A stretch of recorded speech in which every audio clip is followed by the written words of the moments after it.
হাল ইয়াস্তাবিল্লাযীনা ইয়া'লামুনা ওয়াল্লাযীনা লা ইয়া'লামুন, যারা জানে আর যারা জানে না তারা কি সমান? জ্ঞানের গুরুত্ব ইসলামের সীমাহীন এবং অপরিসীম। ইকরা বিসমি রাব্বিকাল্লাযী খালাক, আবার একটু পরে গিয়ে বলেছেন ইকরা ওয়া রাব্বুকাল আকরাম। দুইবার পড়ার আদেশ দেওয়া হয়েছে। এবং ইসলামের ইতিহাসে জ্ঞানের যে সভ্যতা তৈরি হয়েছে তা পৃথিবীর ইতিহাসে বিরল। আধুনিক বিশ্বের সকল সভ্যতার সূতিকাগার হচ্ছে ইসলামী সভ্যতা। মুসলমানেরা একসময় জ্ঞানের সর্বোচ্চ শিখরে ছিল। যখন ইংল্যান্ড এবং ইউরোপের মতো দেশে মূর্খতা, অজ্ঞতা এবং অন্ধকারাচ্ছন্ন ছিল, তখন মুসলমানদের দেশ স্পেনে বিশাল বিশাল লাইব্রেরি ছিল, উন্নত ইঞ্জিনিয়ারিং এবং বিজ্ঞানের চর্চা ছিল। সে উন্নত ইঞ্জিনিয়ারের নিদর্শন স্বরূপ পৃথিবীর ইতিহাসের প্রথম নদীর উপর তৈরি করা একটা ব্রিজ হচ্ছে স্পেনের কর্ডোভার ব্রিজ। এবং স্থাপত্য শৈলীর অন্যতম নিদর্শন হচ্ছে আলহামরা, যেগুলো তখন বিশ্বের মানুষ কল্পনাও করত না। এত এত বিশ্ববিদ্যালয়, এত এত লাইব্রেরি, এত এত গবেষক এবং জ্ঞানী পণ্ডিত ছিল যে ইউরোপ এবং ইংল্যান্ড থেকে মানুষেরা সেখানে জ্ঞান অর্জনের জন্য যেত। আর আজকে হয়েছে উল্টা, আজকে আমাদের কাছে জ্ঞান নাই, তাদের কাছে জ্ঞান আছে। এবং আমরা জ্ঞানের চর্চাবিহীন একটি জাতি।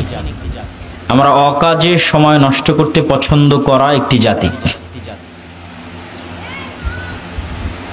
রাস্তাঘাটে, টঙে গল্প গুজব, আড্ডা, আর গল্প গুজবের বিষয় কি হবে?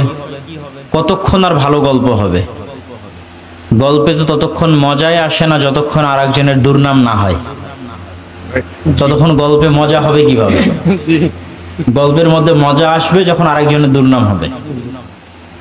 এই রাস্তাঘাটে যতদূর আমরা ঢুকলাম, প্রত্যেকটা জায়গায় গরম, যেহেতু মানুষ বাইরে খালি গায়ে আরাম করতেছে, টঙ্গে বসে আছে। এরকম আরাম কিন্তু ইউরোপ ইংল্যান্ডের মানুষেরাও করে, কিন্তু ওদের হাতে বইও থাকে। পার্কে যখন যাবেন দেখবেন যে বই সহ গল্প চলতেছে, মানে বইয়ের একটা বিষয় পড়তেছে, সেটা নিয়ে আবার আলোচনা করতেছে। এটা দ্বারা আমি কি বুঝলাম, তুমি কি বুঝলা, নতুন নতুন জ্ঞানের সন্ধান। আর আপনি গোটা বাংলাদেশ ঘুরলেও দেখবেন না যে কারো হাতে বই আছে বা কেউ বই পড়তেছে। কেন? আমরা তো আনন্দই পাই আরেকজনের গীবত করে, আরেকজনের নিন্দা করে। এবং আমাদের জাতীয় খেলাই তো হাডুডু, মানে পা ধরে নিচে নামানো। এটাই হচ্ছে কারো কল্যাণ না চাওয়া, কাউকে সামনের দিকে বাহবা দিয়ে এগিয়ে না দেওয়া। কেউ ভালো করলে ওকে কিভাবে নিচে নামানো যাবে তার সকল পথ পদ্ধতি জাতিগতভাবে আমাদের জানা আছে। এই জন্য জ্ঞানের চর্চা থেকে আমরা শত শত মাইল দূরে, শত কিলোমিটার দূরে। এবং আমাদের এই জাতিগত অধঃপতনের মূল কারণটাই হচ্ছে গোলামি। দীর্ঘ 190 বছর ব্রিটিশদের গোলামি আমাদের স্বভাবকে নষ্ট করে দিয়েছে। ফলত নেতৃত্বের গুণ আমাদের মধ্যে আসেনি। নেতৃত্ব মানেই উদারতা, নেতৃত্ব মানেই জ্ঞান, নেতৃত্ব মানেই অধস্তনদের জায়গা করে দেওয়া, তাদেরকে উৎসাহ দেওয়া। আর গোলামি মানেই সংকীর্ণতা, গোলামি মানেই দাবিয়ে রাখা, চাপিয়ে রাখার প্রবণতা। গোলামি মানে আরেকজনকে নিচু দেখানোর, ছোট করার প্রবণতা। তো আমাদের কি আলেম, কি সাধারণ জনগণ, দেশের টপ টু বটম সকলের মধ্যে এই গোলামির স্বভাব বিরাজমান। নাহলে এক মুসলমান আর এক মুসলমানের মসজিদ ভাঙ্গে? অসম্ভব। এটা সংকীর্ণতা থেকে আসে, গোলামির স্বভাব থেকে আসে, উদারতা না থাকা থেকে আসে। এগুলোর সবগুলোর মূল কারণ হচ্ছে জ্ঞান না থাকা, জ্ঞানের চর্চা না থাকা, জ্ঞানের প্রতিযোগিতা না থাকা, জ্ঞান কেন্দ্রিক সমাজ গড়ে না ওঠা।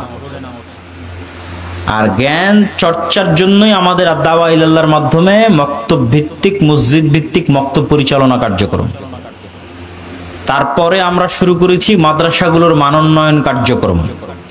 এবং পাশাপাশি আরো একটা চলমান আছে, সেটা নিয়েও আমাদের এই ধরনের সফর হবে ইনশাল্লাহ। কর্জে হাসানা ফান্ড, যেটা আমরা পরীক্ষামূলক কার্যক্রম শুরু করেছি, ব্যাপকভাবেও শুরু হবে ইনশাল্লাহ। তো এই প্রত্যেকটা কার্যক্রমের পিছনে আছে জ্ঞানের চর্চা।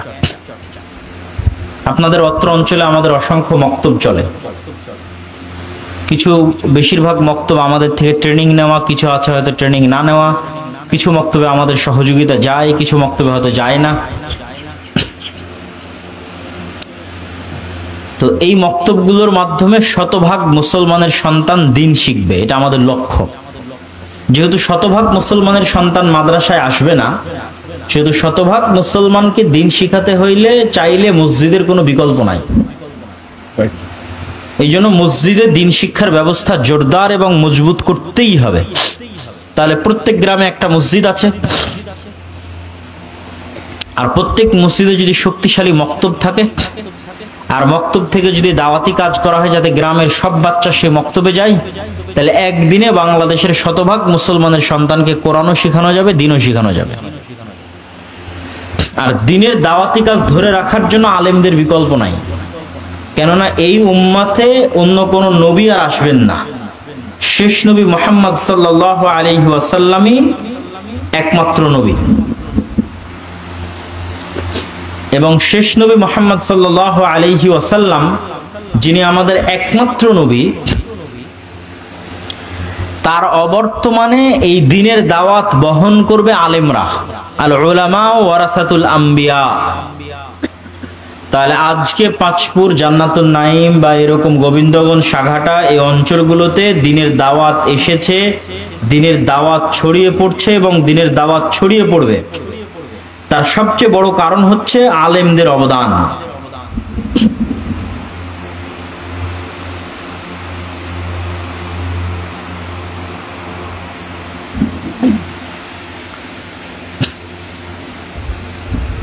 তো আলেম যদি না থাকে দেশ ধ্বংস হয়ে যাবে, জাতি ধ্বংস হয়ে যাবে।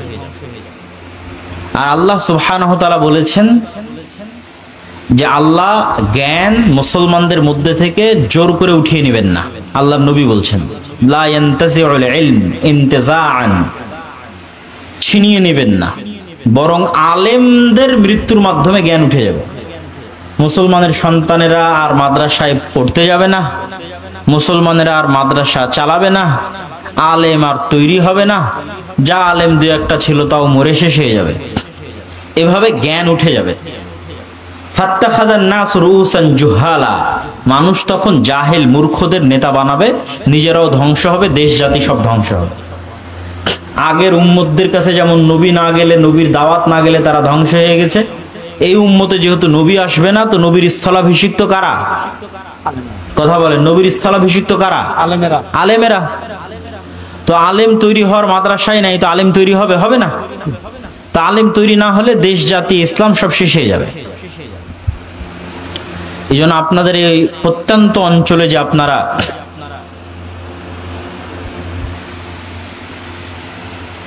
একটি মাদ্রাসা গড়ে তুলেছেন, রাস্তাঘাটের এত সংকীর্ণতা সত্ত্বেও আমরা এটিকে সাধুবাদ জানাই এবং মনে করি এটি দিন রক্ষার একটি দুর্গ।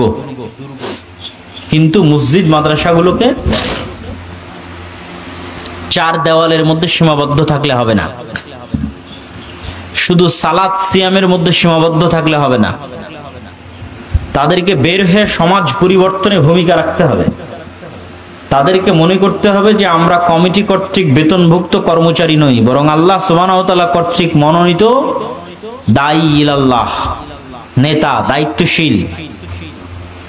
আল্লাহ বাছাই করেছেন সমাজ পরিবর্তনের জন্য আমাদেরকে। যখনই আপনি নিজেকে নেতৃত্বের জায়গা থেকে, দায়িত্বের জায়গা থেকে কল্পনা করবেন, তখন দেখবেন যে শুধু সকালে এসে মাদ্রাসায় পড়ালাম, ক্লাস করলাম, চলে গেলাম, এর মাধ্যমে হবে না। সমাজের দাওয়াতি কাজ করতে হবে, মক্তব পরিচালনার উদ্যোগ নিতে হবে। যে মাদ্রাসায় আসেনি, স্কুলে যায়, তাদেরকে কোরআন ও দিন শিক্ষার জন্য মক্তবে নিয়ে আসতে হবে। মাদ্রাসার শিক্ষার মান বাড়াতে হবে, ভালো শিক্ষক স্টাফ লাগবে, ট্রেনিং লাগবে, জামিয়া সালাফিয়ার সাথে কন্টিনিউ যোগাযোগ করতে হবে নিজ দায়িত্বে।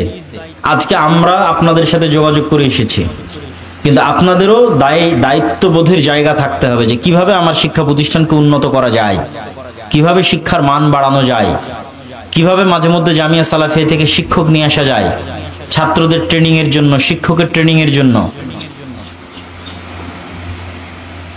এগুলোর মাধ্যমে প্রতিষ্ঠান শক্তিশালী হবে।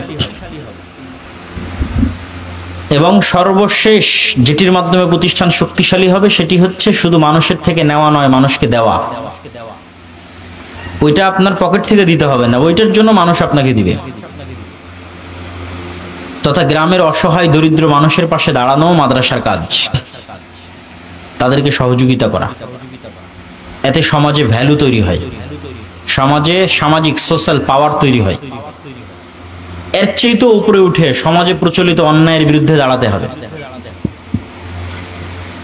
অন্যায় মানে মানুষের উপর মানুষের অন্যায়। যৌতুকের ভিত্তিতে বিবাহ হয়ে যাচ্ছে, পিতার সম্পত্তিতে কন্যা সন্তানকে ন্যায়ের সাথে সম্পত্তি বুঝিয়ে দেওয়া হচ্ছে না, এগুলো অন্যায়। এগুলোর বিরুদ্ধে আওয়াজ উঠাতে হবে মাদ্রাসাকে, মসজিদকে, আলেমদেরকে। এক রাজনৈতিক দল চাঁদাবাজির জন্য অসংখ্য কাজ আটকিয়ে রেখেছে। ইট নিলে তার কাছেই নিতে হবে, রড নিলে তার কাছেই নিতে হবে, জিম্মি, সিন্ডিকেট, এগুলো অন্যায়। এগুলোর বিরুদ্ধে আওয়াজ উঠাতে হবে। তাহলে যেমন ইসলামের দৃষ্টিতে যে অন্যায়, ওগুলোর বিষয়ে যেমন আপনি দাওয়াত দিবেন, ঠিক মানুষের উপর মানুষের যে অন্যায়, ওটার বিরুদ্ধে আওয়াজ উঠাবেন। আবার মানুষকেও সহযোগিতা করবেন, আবার নিজের প্রতিষ্ঠানের শিক্ষার মানও বাড়াবেন।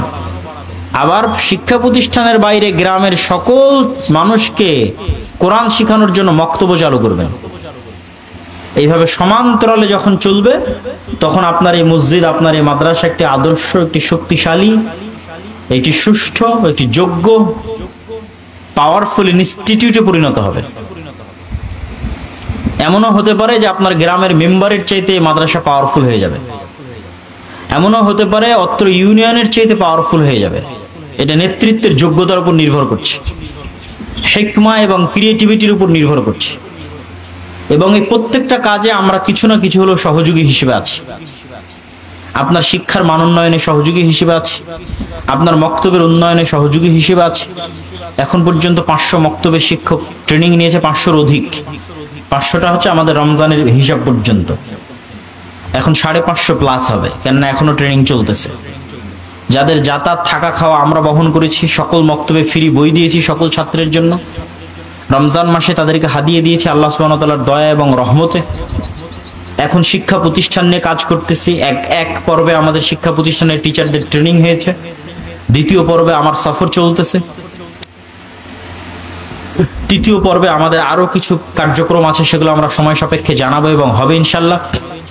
এবং যদি সহযোগিতাও করতে পারি, এটা ওয়াদা নয়, সম্ভব হলে আমরা করবো ইনশাল্লাহ। মক্তবে আমরা সহযোগিতা করার ওয়াদা দেইনি, কিন্তু আল্লাহ দিয়েছেন তৌফিক করার। মাদ্রাসাতেও যদি পারি করবো ইনশাল্লাহ, চেষ্টা করবো। আল্লাহর দয়া এবং রহমতের তো অভাব নাই। আর কর্জে হাসানাও এরকম শিক্ষা প্রতিষ্ঠান এবং মক্তবের মাধ্যমে বিতরণ হবে। তাহলে প্রত্যেকটা সেক্টরে আমরা আপনাদের সহযোগী হিসেবে আছি। অতএব এই কাজগুলোতে আপনারা জোরদারভাবে অংশগ্রহণ করেন। আর দাওয়া ইলাল্লাহর সাথে কানেক্টেড হয়ে, জামিয়া সালাফিয়ার সাথে কানেক্টেড হয়ে সমাজ পরিবর্তনে রুট লেভেল থেকে, তৃণমূল থেকে সমাজ পরিবর্তনে ভূমিকা রাখেন। মানুষ আমার কাছে জালসা নেওয়ার জন্য কত আসে, অথচ আমি জালসা সম্মেলন এড়িয়ে চলার চেষ্টা করি। আর আজকে নিজ উদ্যোগে আপনার মাদ্রাসায় এসেছি, অথচ এই জায়গায় একটা জালসায় গেলে আমাকে হাদিয়া দিত, পথ খরচ দিত, সেটা বাদ দিয়ে আমি আমার খরচে আপনার মাদ্রাসায় এসেছি। এই স্যাক্রিফাইসটা, এই যে দেশ ও জাতির জন্য গঠনমূলক কিছু করার যে আত্মত্যাগটা, এটা আপনাদেরকে মূল্যায়ন করতে হবে। এটা যখন আপনারা মূল্যায়ন করবেন, এটা আমানত। যখন চেষ্টা করবেন এই আমানতকে সামনে রেখে সামনে আগানোর, তখন ইনশাআল্লাহ আল্লাহ সহযোগিতা করবে। আর আল্লাহর সহযোগিতা পাওয়ার জন্য এবং সহযোগিতায় বরকত অব্যাহত রাখার জন্য কয়েকটা জিনিস লাগবে। এটা আমি কেরানীগঞ্জেও হামলা হওয়া মসজিদে গিয়ে বলেছি, ব্রাহ্মণবাড়িয়াতেও হামলা হওয়া মসজিদে গিয়ে বলেছি, আগামীকাল জামালপুরে একটা হামলা হওয়া মসজিদে যাব, সেখানেও বলবো ইনশাল্লাহ। যদিও জামালপুরের এই মসজিদের বিষয়টি আমি আগে থেকে অবগত ছিলাম না। আমাদের এরকমই এক মাদ্রাসা সফরে আমরা জামালপুরে যাচ্ছিলাম, তখন দেখি মাহমুদপুর বাজারে প্রায় কয়েক শত মানুষ হবে রাস্তা ঘিরে। তারা অনুরোধ করেন যে তাদের এখানে এরকম এরকম ঘটনা ঘটেছে, এখানে যেন একদিন আসে। সেই পরীক্ষাতে আগামীকাল যাচ্ছি, সেখানেও বলবো ইনশাল্লাহ, আপনাদের সামনেও বলতেছি। কোনো দাওয়াতি কাজ, কোনো প্রতিষ্ঠান বাহিরের জুলম, বাহিরের অত্যাচারে বন্ধ হয় না। শিক্ষা প্রতিষ্ঠান, দাওয়াতি কাজ ধ্বংস হয়, বন্ধ হয় অভ্যন্তরীণ কোন্দলে। আর অভ্যন্তরীণ কোন্দল তৈরি হয় ন্যায়পরায়ণতা না থাকলে, সত্যবাদিতা ও আমানতদারিতা না থাকলে।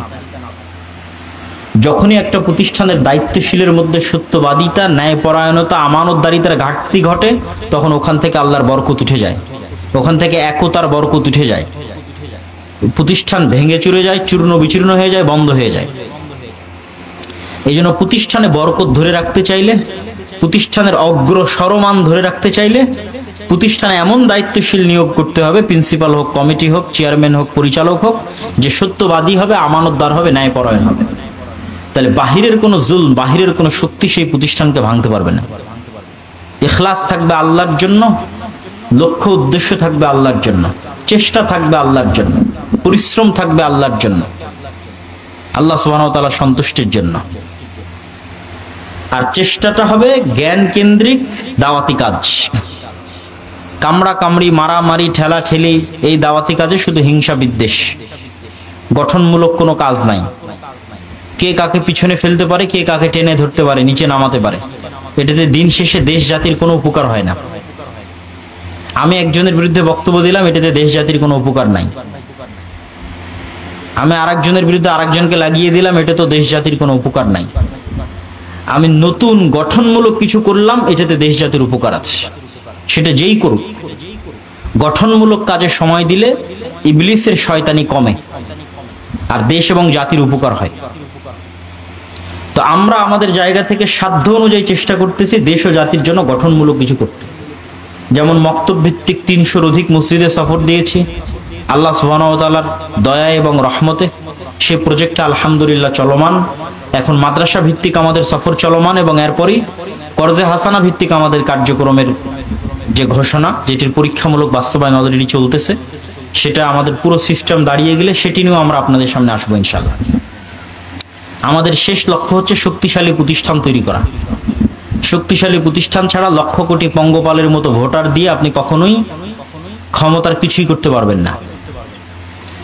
36শে জুলাই বা 5ই আগস্টে এরকম লক্ষ কোটি পঙ্গপালের মতো ভোটার রাস্তায় ছিল, কিন্তু তাদের কোনো প্রতিনিধিত্ব সরকারি নাই। কেন? তাদের শক্তিশালী মিডিয়া প্রতিষ্ঠান নাই, শক্তিশালী অর্থনৈতিক প্রতিষ্ঠান নাই। যাদের আছে তাদের প্রতিনিধিত্ব আছে, সেটা প্রথম আলো হোক, ডেইলি স্টার হোক, ব্রাক হোক, বাংলাদেশ আর্মি হোক, তাদের আছে। আর মুসলমানদের কোনো শক্তিশালী প্রতিষ্ঠান নাই, এটা মুসলমানদের সবচেয়ে লজ্জার জায়গা। আর এইভাবে পারস্পরিক কোন্দল, মারামারি, কামড়া কামড়ি, এগুলো দিয়ে প্রতিষ্ঠান তৈরি হয় না। প্রতিষ্ঠান তৈরির জন্য এক মনোনিবেশে কাজ করে যেতে হয়। আমাদের শেষ লক্ষ্য উদ্দেশ্য শক্তিশালী প্রতিষ্ঠান তৈরি করা, শক্তিশালী অর্থনৈতিক প্রতিষ্ঠান, শক্তিশালী শিক্ষা প্রতিষ্ঠান, শক্তিশালী দাওয়াতি প্রতিষ্ঠান, এবং সেগুলো নিয়ে আমরা কাজ করতেছি। তার অংশ হিসেবে আপনাদের কাছে আসতেছি। আপনাদেরকে আমরা যেমন শিক্ষা প্রতিষ্ঠানগুলোর শিক্ষকদেরও ট্রেনিং দেওয়া হয়েছে, সিলেবাসের বই দেওয়া হয়েছে। প্রথম অবস্থায় হয়তো একটু এদিক ওদিক হতে পারে, যেমন মক্তবটা আমাদের প্রথম অবস্থায় এতটা সাজানো গোছানো ছিল না। এখন যত সময় যাচ্ছে, সিলেবাস তৈরি হওয়ার পর, ট্রেনিং হওয়ার পর ধীরে ধীরে আরো সাজানো গোছানোর দিকে যাচ্ছে। আশা করি ইনশাআল্লাহ মাদ্রাসা কেন্দ্রিক আমাদের এই কার্যক্রম ধীরে ধীরে আরো সাজানো গোছানোর দিকে যাবে। আপনাদেরকে লজিস্টিক সাপোর্ট দেওয়া আমাদের প্রথম ওয়াদা, আশা। এই যে আসলাম, এটা লজিস্টিক সাপোর্ট। আপনার টিচারকে ট্রেনিং দিব, বই পুস্তক দিয়ে সহযোগিতা করব, এগুলো লজিস্টিক সাপোর্ট। আপনার প্রতিষ্ঠানের ছাত্রদেরকে জামিয়া সালাফিয়াতে অধ্যয়নের সুযোগ দেওয়া, ভালো রেজাল্ট করলে বিনা ভর্তি পরীক্ষায়, এই ধরনের অসংখ্য সুযোগ সুবিধার কথা আমরা চিন্তা করে রেখেছি। আর অর্থনৈতিক বিষয়টা চেষ্টা করব, এটা আল্লাহ সুবহানাহু ওয়া তাআলার দয়া এবং রহমতের উপর নির্ভর করছে, এটা ওয়াদা নয়। তবে আল্লাহ চাইলে সবই সম্ভব, আল্লাহর দয়া এবং রহমতের অভাব নাই। আমি যেহেতু আরো একটা মাদ্রাসায় যেতে হবে, লম্বা পথ, এই জন্য আমি কথা লম্বা করতে চাচ্ছি না, সিয়াম অবস্থায় আছি। আগে একটা প্রতিষ্ঠানে বক্তব্য দিয়ে আসলাম, এখন আপনাদের এখানে দিলাম। প্রচন্ড গরম, তো আপনারা এত অল্প সময় এত সুন্দর প্রস্তুতি নিয়েছেন, সকলের শুকরিয়া আদায় করছি। আল্লাহ সুবহানাহু ওয়া তাআলা সকলকে জাযায়ে খায়ের দান করুক, আল্লাহুম্মা আমিন। আল্লাহ এই প্রতিষ্ঠানকে কিয়ামত পর্যন্ত কবুল ও মঞ্জুর করুক, আল্লাহুম্মা আমিন। এবং আমাদেরকে আর দাওয়া ইলাল্লাহকে আর জামিয়া সালাফিয়াকে সকল কিছুর ঊর্ধ্বে উঠে দেশ এবং জাতির জন্য কাজ করার তৌফিক দান করুক, আল্লাহুম্মা আমিন। দল মত নির্বিশেষে, মাযহাব মাসলাক নির্বিশেষে সকলের প্রতি সৌহার্দ্যপূর্ণ সম্পর্ক বজায় রেখে দেশ ও জাতির কল্যাণের জন্য, মুসলমানদের কল্যাণের জন্য, দ্বীনে ইসলামের প্রচারের জন্য, আল্লাহর সন্তুষ্টির জন্য সকল কিছুর ঊর্ধ্বে উঠে যেন আমরা কাজ করতে পারি। আল্লাহ যেন আমাদের সেই তৌফিক দান করে, আল্লাহুম্মা আমিন। ওয়া আখিরু দাওয়ানা আলহামদুলিল্লাহি রাব্বিল আলামিন। আসসালামু আলাইকুম ওয়া রাহমাতুল্লাহি ওয়া বারাকাতুহু।